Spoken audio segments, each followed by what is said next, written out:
Welcome to the Counselling Tutor Podcast, the must-listen-to podcast for students of counselling and psychotherapy. Here are your hosts, Rory Lees-Oakes and Ken Kelly. Hello and welcome to episode 60 of the Counselling Tutor Podcast with me, Rory Lees-Oakes. And with me, as always, my fellow traveller on the road of counselling theory and all things interesting, Mr. Ken Kelly. How are you doing, Ken? I am very well indeed, Rory. It's good to see you because I can share. We do these over Skype, so you can't see us listening to this, but we can see one another. But it's a great episode. Episode number 60, we're going to be opening by looking at self-care, something that is so important. And I think it's timeless as well at the moment because as we run into Christmas, breaks, some people being alone, I think self-care is something we need to concentrate on. Theory with Rory, really interesting. And I believe, Rory, an ethical imperative as well, which we'll be getting to later. But we're going to be looking at cognitive development, specifically in children. Can you kind of just give us a flavour of that? Yeah, the theory is a well-known and well-taught theory. It's covered in a lot of child therapy courses, and it's the work of Swiss psychologist Jean Piaget. And I'm going to be talking about stages of cognitive development. Nice. Looking forward to that one. And I believe you have another one of Rory's super handouts that we can look forward to from that. And then we're going to be ending today's episode 60, looking at an old familiar friend. And this is the familiar friend of comparing and contrasting modalities of therapy. However, we're going to be putting a focus today on looking at the humanistic models. So something to look forward to because compare and contrast, it's asked all the time in those assignments. But let's kick off with that important topic, of self-care. And of course, this came in from our Facebook group because we ask you to set the agenda for these podcasts. And of course, if you're not a member of the Counselling Tutor Facebook group, you can become a member by just going to Facebook and typing Counselling Tutor in, and we're the one at the top. And if you just knock on the door and say you want to join, our moderation team will let you in, and you too can suggest a topic. But what topic has been suggested and who suggested that, Rory? Well, it's Claire Manton, so hi to you, Claire. And she said, how do you cope as a mother and a partner when there's a bereavement in the family and find it hard to cut myself between all the people and need me? And the strap line is feeling overwhelmed. So, yes, Claire, well, first of all, I hope things aren't too difficult for you at the moment. It is always difficult when you have to juggle so many responsibilities and do the course as well. And self-care is an ethical imperative. It's something that the BACP say that we should aspire to, but it really is tricky if you've got so much on. My view is that you need to take care of yourself, because if you can't take care of yourself, then how are you going to be caring for others? And sometimes, as I've said many times in the past, selfish gets a bad press. Sometimes you have to put yourself first. What do you say, Ken? Definitely, and it's back to that old, when you're on an aeroplane, you need to put your oxygen, if there's an emergency, you need to put your oxygen mask on first to be able to help others. And I think that as counsellors, psychotherapists, even when we're training, we need to look into self. And I like this question. I think it's a well-informed question, and it shows self-awareness to say, you know what, I can feel that I'm starting to feel maybe overwhelmed. And those are the warning signs. And just pushing through regardless and going, oh, well, what can you do? You just got to get on with it anyway, is not a way to go, specifically in the work that we do, because we need to be there with our oxygen masks on to help others.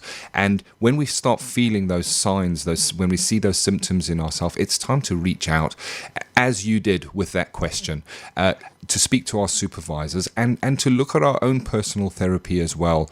Personal therapy, again, an ethical imperative. If we are feeling overwhelmed, we need to go and get that sorted out, I guess. Yeah, absolutely. Putting ourselves first and looking after ourselves is no bad thing. And I sometimes think, knowing therapists as I do through the years, it's the one thing we're really bad at. We're very good with other people, looking after other people. But as Rogers himself said, he said recently, I'll paraphrase, I'm taking a little bit more care of myself. He said, I've realised I've got to look after myself a bit more. And I think he was 72 when he said that, so he was a bit of a late learner.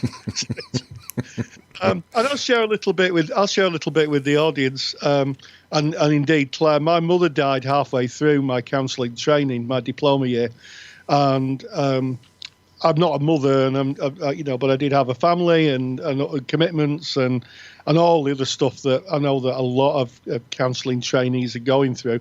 And I took the view to come out of practice just to make sure that I was okay and just to take the pressure off. And I came out of practice, and guess what? I was the first person to finish my cohort. I walked in on the last day with my box, because we had a little box, with everything done. I was the first person that finished my course. Hours, supervision, everything. So sometimes it can feel, overwhelming. If I drop this ball, I'm never going to finish. But actually, my experience was, I did. Yeah, that self-care, and it just shows the benefit that you receive from that, from being able to cross that finish line. And I guess if we just try to carry on in spite of the fact that we're facing those challenges, we may not reach that finish line, be able to get there. And I had a similar experience where my mother passed away. I was tutoring at the time with Rory, and I had my class, but I recognized pretty quickly that I needed to pull out of practice. And I pulled out of practice for 8 months. Because I found that as clients were bringing anything about loss or bereavement or cancer, because my mother died from cancer, my mind was no longer within their frame of reference. I was thinking about my own stuff, and speaking with my supervisor, the decision was made to pull out of practice. But the main point here is about speaking about it, and you can even speak to your peers about it, or a good friend who you can lean on at times of difficulty, and just say what it's like and what you're carrying. And I know, Rory, I sometimes bend your ear with the stuff that's going on for me, and I see that as a strength, definitely not a weakness, to be able to speak about that. Yeah, absolutely. And as I say, we spend our lives saying to clients, it's okay to be upset. It's okay to look after yourself. It's okay to put yourself first. And it's a case of, as they say, physician, heal thyself. It's okay telling other people to do it, but telling yourself can sometimes be tricky. So that's you asked how to cope, Claire, and I hope we've answered your questions. And again, mine and Ken's very best wishes to you. Hope things aren't too difficult for you. And just on that topic, just to close that off nicely, we're just mindful that this podcast is going out just before what is celebrated by some as Christmas, but it is a festive season, and it is maybe a season where we're expected to be joyful and happy, and any advert we see tells us how much of a good time we should be having.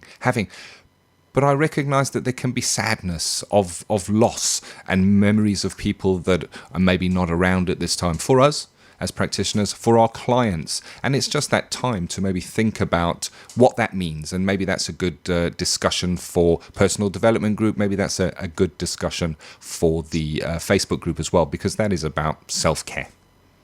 Absolutely. So I hope that's answered your question. And I'm sure that you're not the only person, Claire, who's asking that question. I think you've just been very courageous in putting it into a public forum and asking for help. So I'm sure that other people will benefit from your question, without a doubt. Indeed. Keep those questions coming on the Facebook group, because we do use them to inform what we bring to you in our podcast. And of course, now moving into that theory with Rory, always exciting, but today especially important to, I guess, tune in your ears and listen very carefully, because you mentioned to me just in our preamble before we went into this, Rory, that this links into an ethical requirement that we have as counsellors, psychotherapists. It does. Yes, it's 28B of the BACP ethical framework. Not that I have it on my bedside table. But it does state that we need to understand. I might be able to quote it for you. I might actually have it up here. We need to understand. Here we go. It's 28.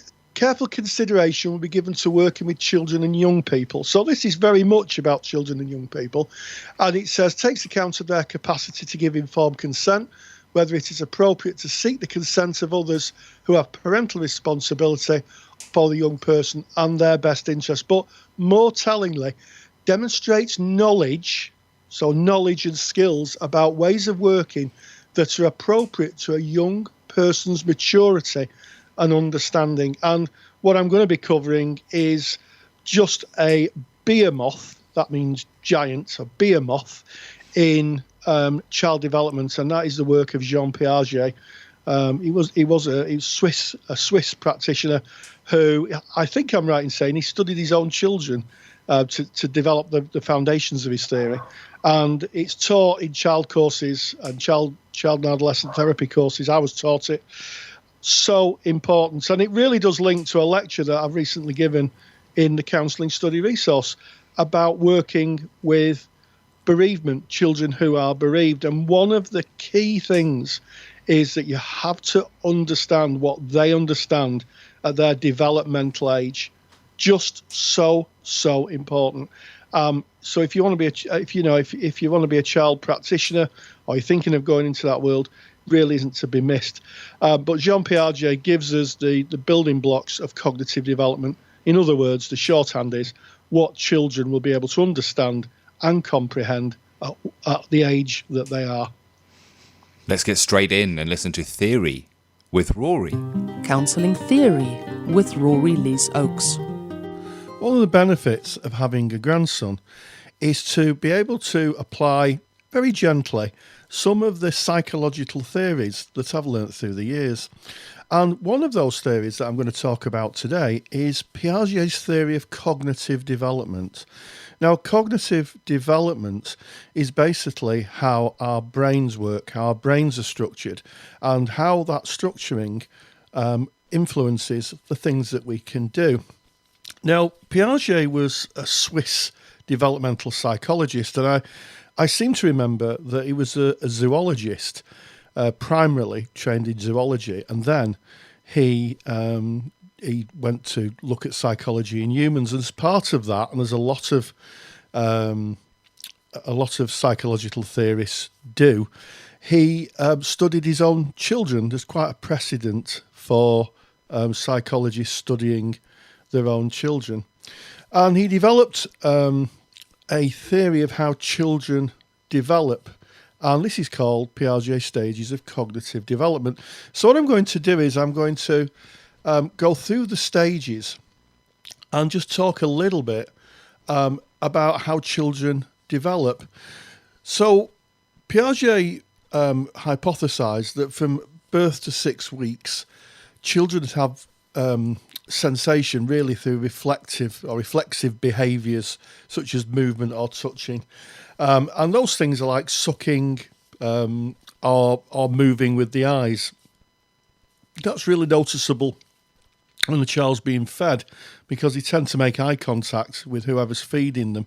And this links in to them feeling safe in the world. And also it links in with them feeling a sense of security. At that time, the child may rely, as they do for a long time, on the parents for their own sense of security. From 6 weeks to 4 months, they beget habits, and really the main focus is on their own body. They suck, they chew, they rub their faces. I don't think there's a parent in the world who's not been worried about child scratching the faces, and people sometimes buy scratching gloves. And they repeat a lot of behaviours, so they might continually kind of poke the finger in their ear, that type of thing. For 4 to 8 months, they become a little bit outside focused. So sometimes it's called being object orientated, and they repeat actions that give pleasurable results. And the finger in the ear, I think, is a classic one for those of you children. They poke the finger in their ear or up the nose, and they seem to be quite happy about that. And parents perennially are pulling children's fingers out of their ears. And they also start to be able to grasp things. At 8 months, they're grasping objects.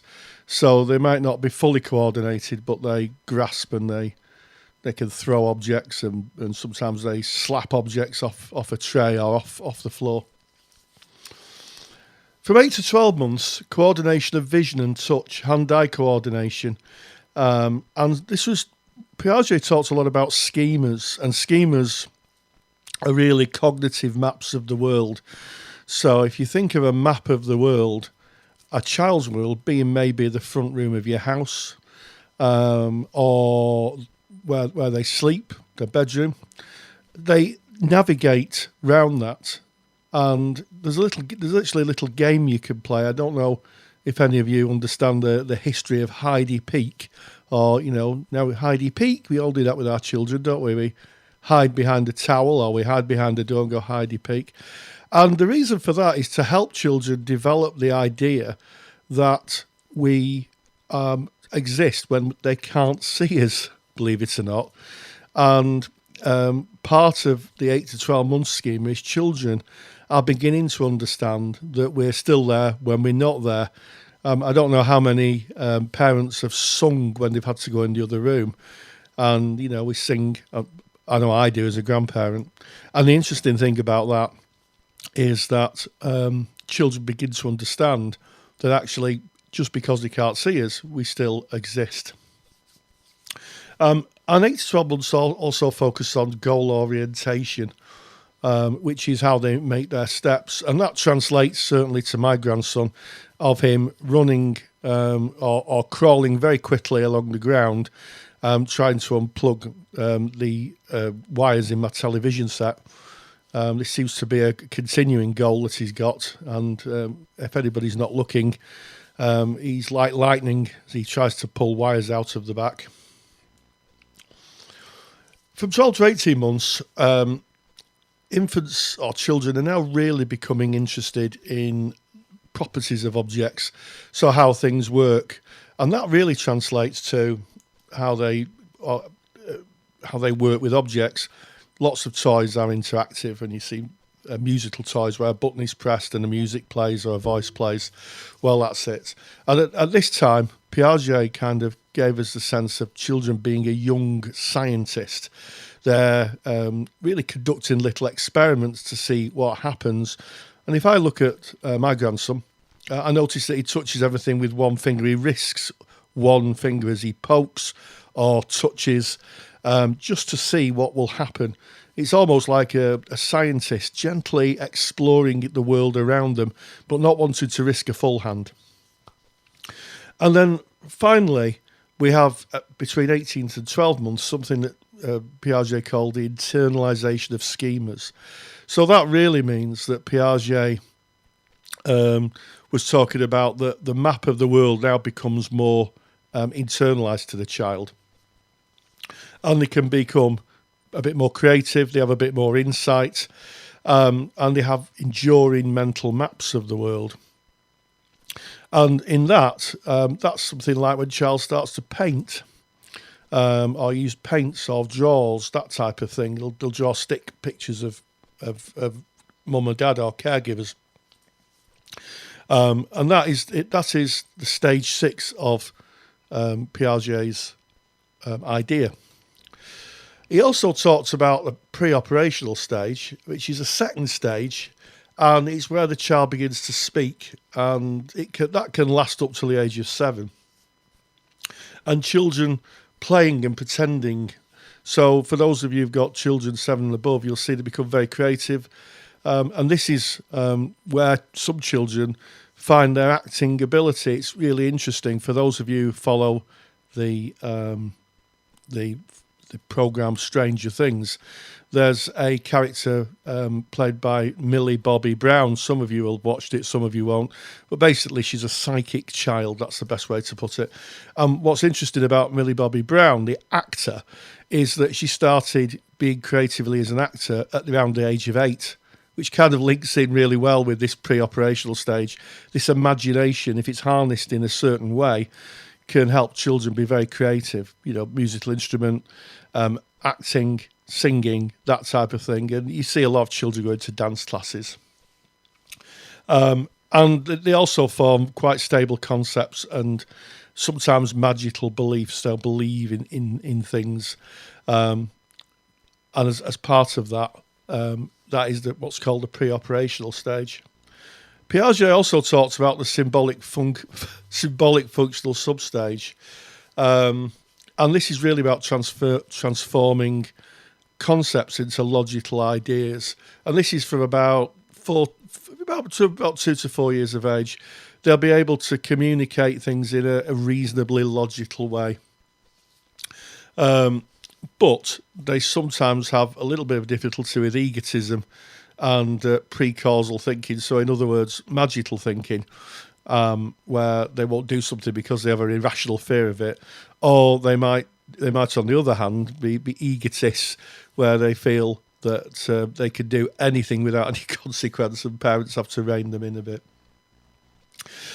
And then Piaget talks about the intuitive thought substage. This is for children between 4 and 7, and this is where they become, very interested in the world. They start asking questions, and they use primitive, not very sophisticated reasoning.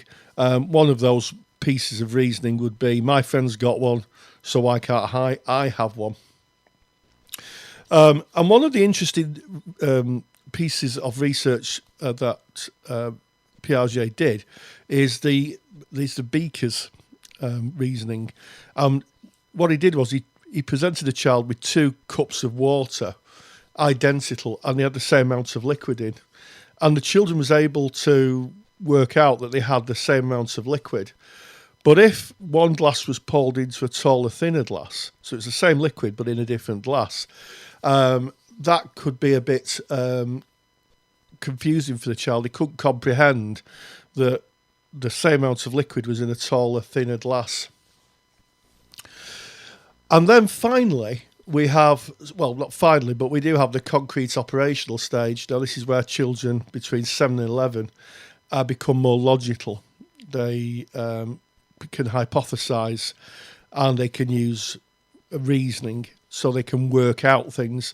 And you usually see this in children if they're watching programs. They can usually watch a TV program or read a book and try and work out what the character's motivation is. And they can say, well, I think he's going to do that. And we see that in our children a lot.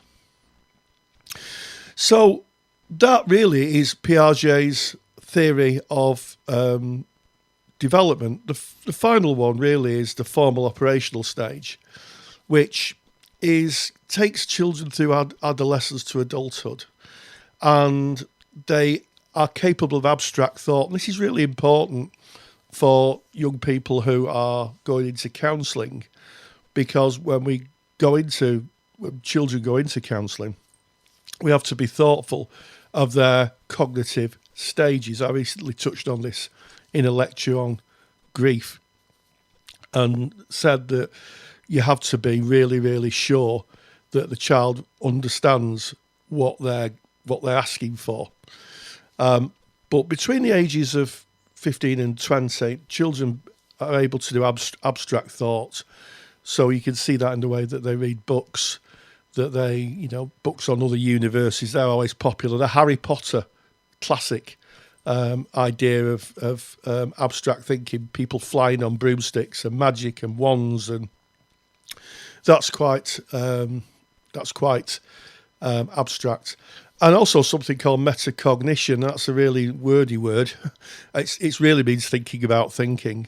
So at this point, certainly in school, metacognition really means that you'll give a child a task, and then they'll think about where they can get the resources to fulfill that task, where they can find it, and where they can get the information to fulfill the task. And finally, problem solving. And that's using trial and error. So that's a really good indication that the formal operational stage in Piaget's work is working, because you give them a problem and they can use deductive reasoning. So that is the work of Jean Piaget. He's quite a big thinker in the world of child development. And I think the most important thing, if you're writing an essay on Piaget, is to realise that it's about human intelligence, and it's about the stages of it. So it's about developmental theory. So really, Piaget was talking about how children's intelligence develops through the arc of birth right up to really 15, 20 years of old. I've included a handout from a recent lecture, which is on bereavement, and it shows one particular stage of bereavement and how the child might understand it. And I'm going to set you a little challenge. You might want to come into the forums on the CSR or in our Facebook page and try and share what you think about this. But this handout that I've put in really, really does link to one of the stages. So my challenge to you is try and link it up. See if you can link the stage up to the handout on grief. It's quite clear, so have a look at it and feedback and tell us what you think. Thank you as always, Rory. It's so informative, and a great handout that you have created for everybody, and that is the stages, those stages of cognitive development that we can look out for in children. But Rory, there's a bonus this time as well. Can you tell us a little bit about what that bonus is? Yeah, what I'm going to do is I'm going to take one of my lecture slides from the lecture in the CSR, one of the stages that children are in, and I'm going to attach it so that you can look at the chronological age and what they may understand about grief. So, and I'm going to link it to Piaget's cognitive stages, so that you can have a look at that and you can think, oh, this particular age would understand this much about grief. It's just one of the slides from the lecture I've just given. Thank you. That is very generous of you, and we all love your handouts. I get so many emails about them. If you want to get Rory's handout, how do you do that? Well, 2 ways to do it. The first way is you just go to our website, that is counsellingtutor.com. If you click on the podcasts tab, it lists all of the podcasts that we have done. Choose episode number 60. You will get to the show notes of today's podcast episode, and right there from within that page you can download Rory's handouts that he's just mentioned, including that bonus. Alternatively, if you are a member of the Counselling Study Resource or a member of the Handouts Vault, well, that's already been put into the Handouts Vault for you, so you just need to log into your Counselling Study Resource and you can access that immediately online or print it out. And if you're listening to this and wondering what is the Counselling Study Resource, what is the Handouts Vault, well, that is part of a paid service that Rory and I offer. As you know, so much of what we do is free, including these podcasts, including the handouts that you can download from the website, including the articles that we put out on a regular basis. But we do have a paid for section where we offer, I guess, more robust resources to accompany you on your counselling journey. And if you want to learn more about that, just listen to the end of the podcast. We give the link of how you can go and find out about the Counselling Study Resource. Now, we have a great question, and one that comes up all the time because it is linked in to those pesky assignments that we have to write from time to time to evidence our understanding and knowledge of what it takes to become a counsellor and a psychotherapist. And it's broken up into 2 parts. The first is compare and contrast. And I know that compare and contrast can bring up fear in many, Rory. It certainly did when I first started studying and I had to compare and contrast, but it gets trickier because this is about comparing and contrasting humanistic models, which are kind of similar in a lot of ways, aren't they, Rory? Can you just share with us the question, how that came in, and then we can kick the ball about a bit? Yeah, okay. I'll just get my football boots on. Give my ball a kick. Yes, well, so we thank Sergio Arango, and I hope I pronounced that correctly. Sergio Arango, and Sergio has posted in our Facebook group, hello everyone. Well, hello Sergio. I'm on the certificate course and I have to handle my second essay about compare and contrast 2 approaches in humanistic counselling. I'm struggling on how to do it, and any suggestions would be most welcome. Thank you. Well, here's the suggestion, and I hope it's welcome, mostly. So, there's a couple of things there, compare and contrast. Well, it always gets people, it's what's the same and what's different. So if I had an apple and I had an orange, what would be the same about them? Well, they're both fruits. So that's a compare. Yeah. What, contrast, well, one's got a thick skin on it and is orange in colour, and one has got a thin skin on it and is green. Compare and contrast. That's it. That's the whole thing. What is the same and what is different? And of course, when you're looking at theories, you're having basically to discuss how they're different. what is the same and what is different. But what I want to come on to is humanistic, and it's one of the hardest things to teach. And the reason for that is that one particular theory has kind of hijacked the term humanistic, Ken. And he's hijacked it. It's person-centered therapy. Anybody you ask about person-centered therapy, they'll all say, it's humanistic. Well, it is, because the foundation of it treats people like human beings. It doesn't see them as a illness or a disease or a label or anything other than a human who's struggling. And that is the fundamental terms of humanistic. Unfortunately, and some tutors, I have to say some tutors fall foul of this. So if you're a tutor, get your ears on, is that it's not the only humanistic therapy. Even some taught therapies such as transactional analysis, CBT, and existential therapy are humanistic too. So what's the difference? Right. So a humanistic therapy is where you're not treating someone as a diagnosis, a label, an illness, or anything other than a human being with thoughts and feelings that needs to be approached and worked with respect and dignity and given your full attention. Okay.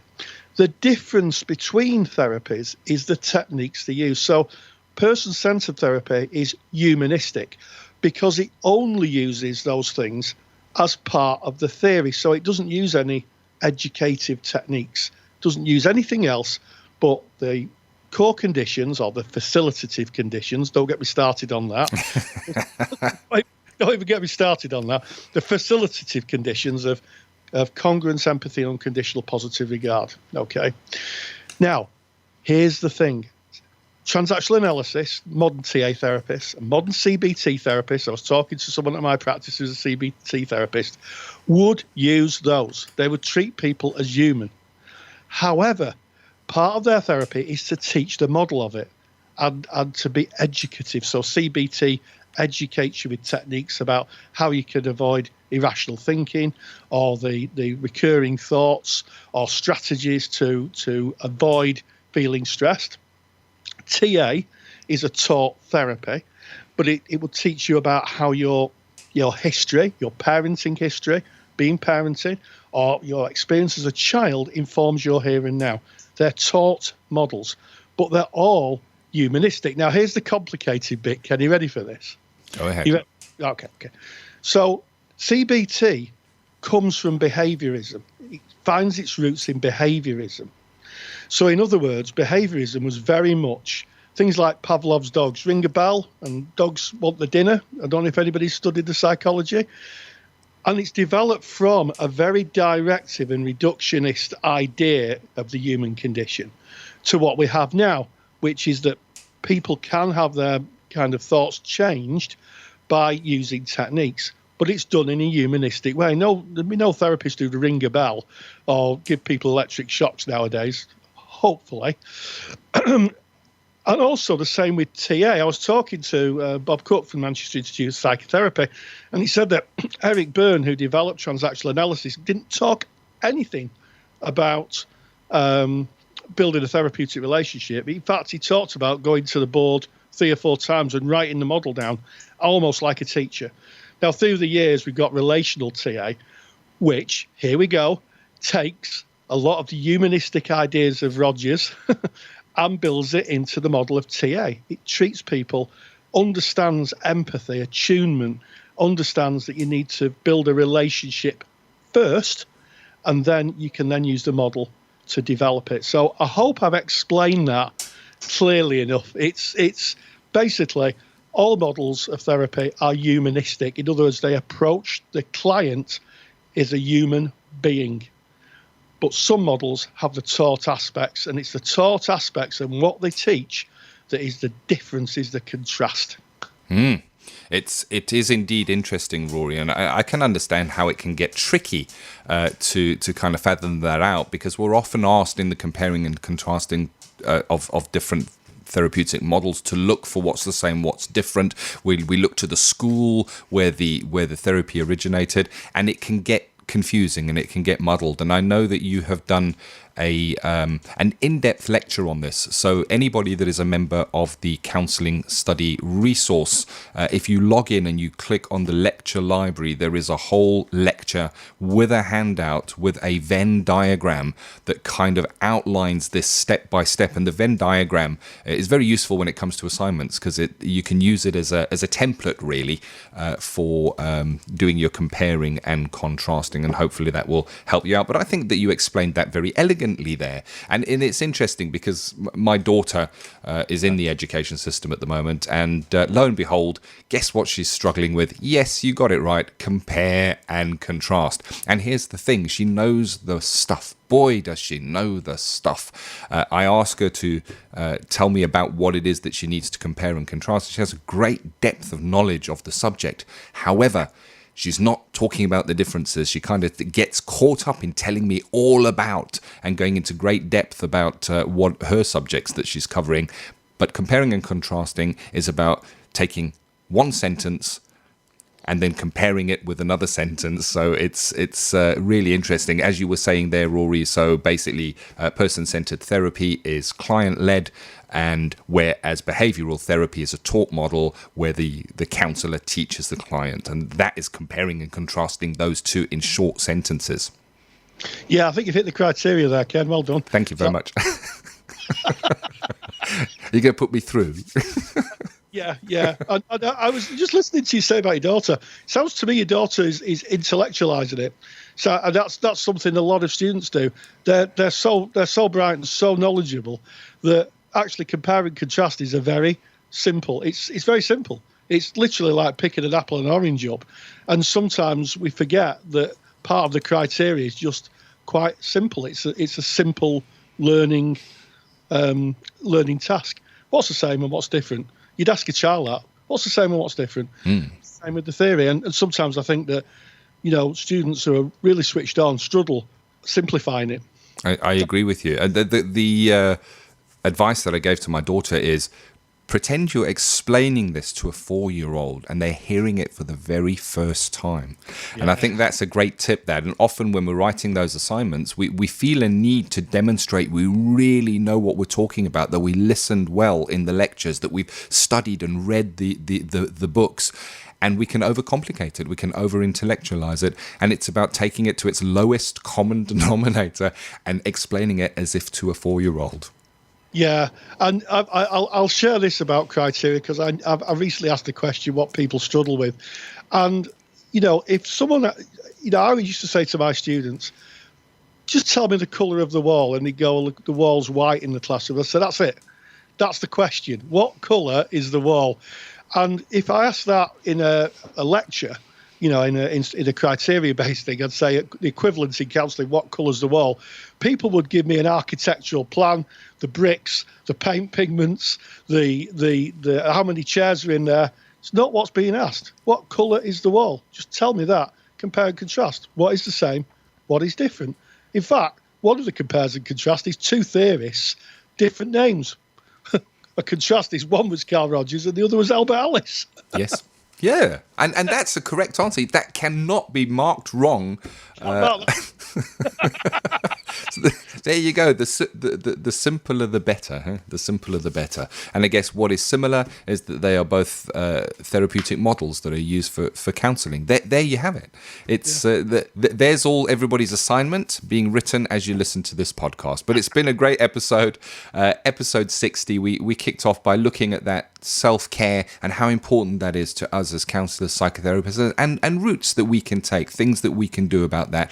Looking at Theory with Rory, cognitive development in children, really insightful. Thank you very much, Rory, for that great handout you've made on the website, Counselling Tutor, podcast tab, episode 60. Go and download that and get your bonus there as well.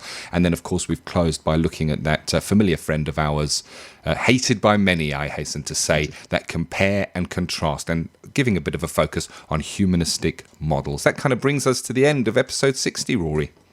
Yes, it does. And what a great episode it's been. And I'm going to see which one I want when I get an apple or an orange when I finish this podcast. I'm going to compare and contrast. And when I eat it, I may evaluate. So as always, stay grounded, stay safe. If you enjoy the topics and handouts here on the Counselling Tutor Podcast, then you will love the Counselling Study Resource. CSR was built by myself, Ken, and Rory Lees-Oakes to give you the support you need during your counselling studies. So get access to the world's most comprehensive collection of resources aimed at supporting you in your journey to become a counsellor.